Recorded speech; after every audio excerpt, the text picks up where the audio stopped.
My mom's cooking is way better than yours. While some leaned back on the dining chair and others sat straight up, the four gathered around a table laden with lavish dishes. Normally, we wouldn't go for such an extravagant meal, but today was the day to dine together at the in-laws. Under such circumstances, Keith looked my way, a crabbed smirk spreading across his face even while eating. That was made by me, though. Isn't it your usual mistress whose cooking is awful? My words spilled out as if to respond to Keith's remark. I then glanced towards my parents-in-law, gauging their reactions. Excuse me? My parents-in-law wore puzzled expressions. Furthermore, a tense atmosphere began to pervade the room. For a moment, it seemed time stood still and everyone present was unable to move or speak with their forks in their hands. I thought there was no longer a need to hide. I didn't want to continue relationships with Keith and his parents while being the only one harboring such unpleasant feelings. I had all I needed to counterattack. I had planned to take revenge on Keith at today's gathering for quite some time. That's why I had left our daughter, Naomi, with my parents. I didn't want to show her this ugly side. I didn't want to traumatize young Naomi. In this conversation, I must be going to achieve my goal. I was laughing up my sleeve. My name is Rachel Davis. This year I turned 34, and my daughter Naomi started elementary school. I'm a typical housewife, able to live without any inconvenience. Though I expressed myself as typical, I married a man from a wealthy family. So, I can afford a certain degree of luxury. However, I had no desire to be excessively greedy. As long as I could live happily with my husband, Keith, that's all I wished for. Generally speaking, people would think we're living happily. But there was one thing that had been bothering me. It was that Keith, who turned 39 this year, had been coming home late recently. Coming home late at night had been normal since we got married. Keith works at a well-known company, and I had heard that he's been entrusted with significant work.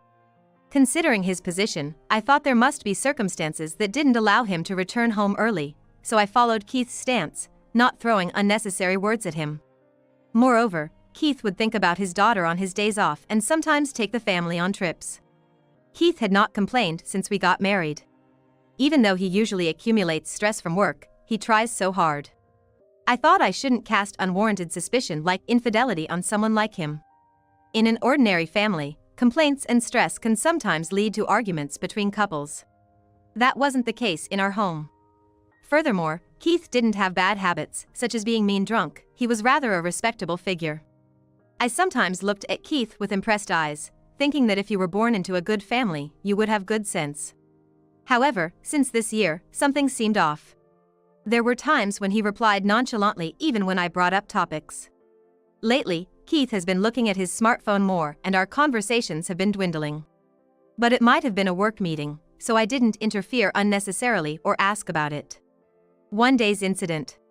On a weekday evening, our daughter Naomi came home from elementary school. Daddy was with someone I don't know. What? Hearing Naomi's statement, I, who was in the kitchen preparing dinner, stopped my hand that was holding the knife. What do you mean? I didn't want to ask Naomi about such things, but in addition to Keith acting strange recently, I had some doubts. I wanted to satisfy my curiosity. That's why I thought I'd try to find out a little more from Naomi's information. What kind of person was it?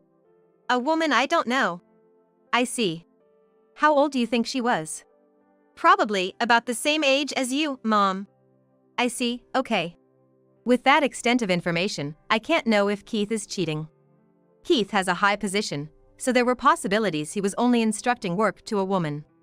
But what is this feeling? Being troubled by this constricting emotion, I decided to go to a certain place tomorrow. I'm sorry for suddenly all this. No, it's all right. I've pretty much understood about your husband. So, what exactly would you like me to investigate? Well, while I was sitting on the couch lost in thought, Timothy, sitting on the opposite couch, spread some documents on the glass table in front of me. We have this plan where we take evidence photos, or our staff directly interact and get close to your husband to gather information, and then, well. Timothy was explaining the details of the plan carefully. If that's the case, I'd like to go with this option. I pointed to the plan written in the documents, nodding in agreement. Right now, I'm in the city. I had visited a detective agency located in a back alley not far from downtown. The man sitting across the table, dressed in a black suit, is Timothy Rogers, the detective assigned to my case. I've been worried since yesterday. Unable to shake off the nagging suspicion that Keith might be cheating on me, I decided to turn to a professional detective. I didn't want to doubt my husband, with whom I'd shared my life for several years. But it wasn't something I could discuss with just anyone. However, the desire to uncover the truth prevailed, and I explained the situation leading up to this moment.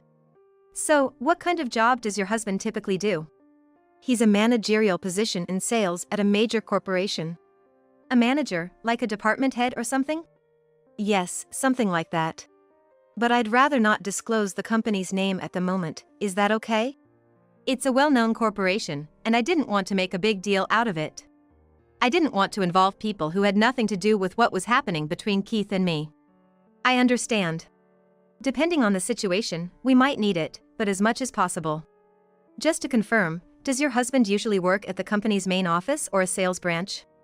I believe it's the sales branch, I said, trying to recall. I see. If he's working at the company, I'd like to know the name, of course.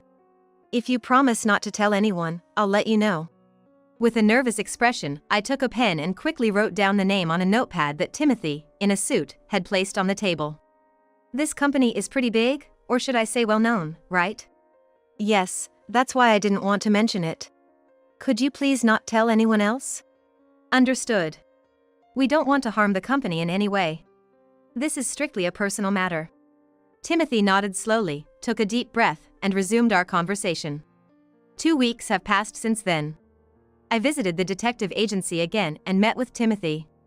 I'm really sorry to have to tell you this, but your husband is cheating. Oh, is that so?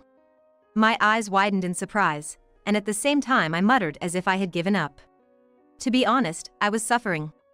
The slight possibility had now turned into a more certain reality, making my heart ache even more. Yet, there was a sense of duty within me that I needed to accept the truth. It was this mix of feelings that kept me seemingly composed. What are you going to do next? Continue the investigation a bit more? Yes, please. That means we would be more deeply involved, are you sure about that? Yes. Although I felt like my heart was sinking into an abyss, I wanted to reveal the unseen, so I nodded slowly. So, the affair is confirmed at this point? Yes. And it's hard to say, but there were times when your husband lived with the woman he had the affair with. I see. There were times he didn't come home lately. Not for work reasons, but rather to spend time with his mistress. This pretext he had made anger surge within me. Do you want to see the photographic evidence now or later? You can also choose not to see it. Show it to me. Are you sure? Yes, please show it to me. I responded with a trembling voice. Timothy took out a photo from a brown envelope and handed it to me. I took it and saw Keith entering his mistress's house. What Naomi had seen wasn't a lie. She seemed to be around my age. Yet, she appeared slightly younger.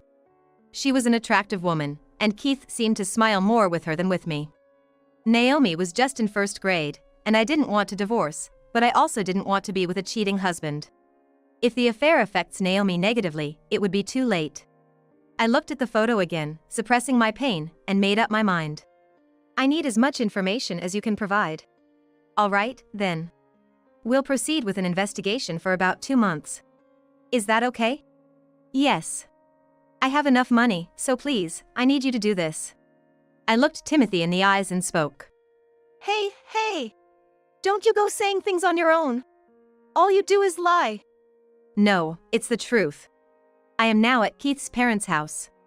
Since Naomi isn't here, I can respond fully to Keith's comments. I've not lied nor deceived my parents-in-law. What's wrong with telling the truth? Besides, there's no benefit for me in doing that. A few days before coming to my parents-in-law, I received a report from Timothy that the investigation was completed. All the information from that detective was in the bag next to me. Keith can't deny it, and once the evidence is presented, his parents should understand. But I needed to be deliberate since Keith was such a man who deceived his close one. I thought of revealing the truth to his parents while observing the situation. You're crazy. My son would never cheat. You just keep lying, just like Keith said. And it's rude to make false claims in front of him. Inside the room, Robert's shouting voice echoed. Just moments ago, the four of us were having a pleasant conversation, but a minor exchange between Keith and me escalated the situation, and now the atmosphere was tense. I only mentioned that Keith hadn't been coming home for the past 6 months, but he immediately got defensive and accused me of lying. It was me who triggered this. But my resentment towards my husband was profound. I had come to this gathering with feelings of revenge. According to my son, you can't even manage household chores properly. You're just at home and yet you don't do anything. That's what Keith said. That's a misunderstanding. I replied firmly. Misunderstanding? Are you suggesting my son is lying? Yes. I continued speaking, pushing down my feelings, looking into Robert's eyes, even though his expression was intimidating. That's ridiculous. My son is elite. I've always provided him with a good education and quality meals. Moreover, I've taught him to be respectful and not to be a bother to others. Do you think someone like him would cheat? Impossible. Robert was stubbornly refusing to acknowledge what Keith had done. It was probably because he didn't know the facts that he wouldn't accept them. But Robert's attitude was becoming increasingly tense. I was about to show that evidence and reached for my bag when I used to trust you. But after this incident, I just can't anymore. Susan was still a kind person. Even today, when I arrived early at their home, she had been kind. It was Susan who recommended Keith to marry me. Susan and my mother were old friends, so that was one of the reasons I was treated with kindness by her. However, Susan now looked at me with suspicion. As if she was looking at a criminal. If it's that bad, we might have to consider divorce. Susan said, almost sighing. I didn't want to mention divorce. Our family runs a well-known company. If people find out that someone like you is my son's wife, and in about 10 years, Keith will become the CEO. We won't be able to speak of it openly then. Susan continued her words straightforwardly, though her expression was apologetic. Also, she cheats. And she doesn't even cook properly for me. That's not true. I cook properly. Really? Your cooking tastes bad. In the room where the four of us were, Keith picked up his fork, looked at the spread of dishes on the table, forked a piece of grilled fish, and began eating. His arrogant attitude irritated me even more. Actually, my mom's cooking is way better than yours, Keith said, laughing. What? That was made by me, though. Isn't it your usual mistress whose cooking is awful? I muttered, being stunned. At that remark, the atmosphere in the room became tense. Excuse me? Both sets of parents-in-law who were present looked shocked, their mouths hanging open. Keith also widened his eyes, dropping the grilled fish he had picked up with his fork onto the table. What do you mean? Just what I said. I replied smoothly to Susan's question. As I've been saying, the one lying is my husband. Hey, stop making stuff up. Keith slammed his fork on the table, yelling. It's not a lie. Plus, I cooked the grilled fish after I came here this morning, in place of your mother. You and your father wouldn't know since you arrived in the afternoon. As I explained, Keith seemed even more irritated and his face began to turn bright red. Want to see the evidence? Evidence? If you have it, show it. Keith, who had been leaning at the backrest, stood up. All right. I'll show you then. What? No, you must be lying. That's just nonsense. It's not, I'm serious. I looked at Keith with a more serious expression than usual. Well, anyway, I haven't done anything wrong, you know. Saying that, Keith sat back down quietly. You know what'll happen if you're lying, right?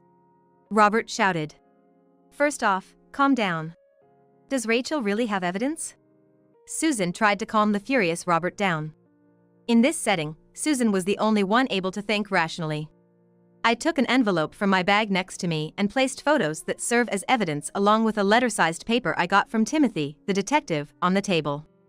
I could see my husband's face turning pale as he watched my move. No, it's not like that. Keith seemed desperate to avoid confronting the truth, repeatedly denying it. What is this? What does it mean? It's nothing, nothing. Robert demanded, but Keith covered his ears. What are these? These photos, who's this person? Don't tell me you've really been cheating? I explained in response to Robert's remarks. Yes, that's right. That's why I had these photos taken as evidence. This isn't fabricated. I've also consulted with an attorney, so if we decide to divorce, it'll be handled according to the law. I spoke without any hesitation. I had a deep-seated intention to make Keith pay. This could tarnish my company's reputation. The tone in Robert's voice grew weak. The momentum he had earlier seemed like a distant memory. What's the truths? It's not my fault. It's... At Susan's question, Keith covered his face with both hands, not wanting to accept reality. However, he could no longer avoid the undeniable truth. Keith's distressed expression began to show, but slowly, it was evident he was regaining composure. All right. I'll talk. Keith slumped, seemingly exhausted. I. Keith struggled to find words. I did cheat, but it's not entirely my fault. From the beginning, Keith tried to justify himself. I originally had someone I loved. Loved? Yeah. I had never heard Keith mention this before. Since when? Before I met you. Before Mom introduced you to me. So, why did you choose me? Because it looked good socially. Keith spoke with difficulty. Then, Keith looked at his parents. What do you mean by that? Dad wanted me to get married soon, so I was set up with someone Mom recommended. So, why, if you loved someone, why didn't you tell me? You would have criticized me. Then, who is it? Who's this person you love? Robert was furious. The suspicion he had towards me was now directed at Keith, demanding the whole story, banging the table with his right hand. It was someone I met about 10 years ago. She worked at a nightlife spot. Given that my father runs a major company, I couldn't openly discuss it. I see, a nightlife spot. Well, in that case, I probably would have opposed the marriage, indeed. Right, Dad? So, it's not entirely my fault. Actually, I wanted to marry her. Keith admitted, revealing a truth I'd never known. I was speechless. We'd lived together for several years, even had a child, but all this time, Keith never truly loved me. It hit me hard. She told me it'd be okay if we got married this year. So, I thought this was my chance. Chance? Chance for what? What are you talking about? Susan, who had been listening intently, asked. It was my last shot at marrying her. Plus, I thought if I badmouthed Rachel, Dad and Mom would agree to our divorce. I'm sick of it all, the societal expectations and all that. I just want to live a simple life. I'd rather spend my life with that woman than with our family. I'd never heard Keith speak like this before. I felt a pang of sympathy for him, realizing he had been shouldering stress all these years for our family. However, it dawned on me that our relationship was merely a stepping stone for him. When I realized that our relationship was just a facade for the sake of appearances, without a shred of genuine love, it became increasingly painful. So, what are you gonna do about your marriage? I'm gonna get a divorce. Do you have any idea how much money I've spent on you? Robert's anger escalated. Hey, stop it! What? You're taking his side now? It's not that, but we've never heard the true feelings from him. He's always followed our advice and did the right thing, even back in his college days. Well, what about my business? I won't accept it unless he marries someone suitable. Robert's fury toward Keith showed no sign of abating. I'm sorry. Keith's voice quivered in pain. Just saying sorry won't cut it. But, don't you think it's enough? He's finally been honest with us. But... Robert, with Susan's gentle prodding, began to calm down emotionally. I'm getting a divorce. So, taking over my company? What is your answer? With an angry expression, Robert retorted to Keith in a stern voice. I can't take it over anymore. I see. So, are you prepared to take full responsibility? As if seeking a final confirmation, Robert asked. It might be tough, but I'll figure something out. Then, do as you please. I won't say a thing. Do whatever you want. From today, you're no longer part of this family. Remember that. In disbelief, Robert left the dining table and exited the room. I'm truly sorry. Keith expressed a deep regret to me. He was begging for my forgiveness. But no matter the circumstances, I couldn't forgive Keith for upending my life. I was set on getting a divorce and planned to get child support. Otherwise, I wouldn't be able to suppress my feelings of resentment. I called the attorney I had spoken with earlier that day, and the divorce proceedings with Keith began the next day. A few months have passed since then. I believe my life has improved, though I can't live as comfortably as before. Yet, I feel better about my current situation. Mom, I'm off. Be careful, honey. Yep.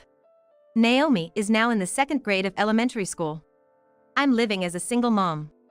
I had to start working again, but it was still better than living with Keith, who had no love. After ensuring Naomi's headed to school, I go off to work. The company I work for is managed by my father-in-law. I reconciled with my parents-in-law, and they've helped me in various ways through work. It turned out that most of the things Keith had been saying were lies, and his parents constantly said sorry for it. With their assistance, I was able to join this current company. However, I didn't know what had become of Keith after the divorce. After we formally divorced, Keith went to the person he had an affair with and never returned to his family home. Keith had always had a decent amount of money, so the child support was paid promptly. Later on, through the grapevine, I heard of someone resembling Keith wandering the streets at night alone. Apparently, he looked haggard with a pained expression. I didn't know what relationship Keith had with the person he had the affair with after that.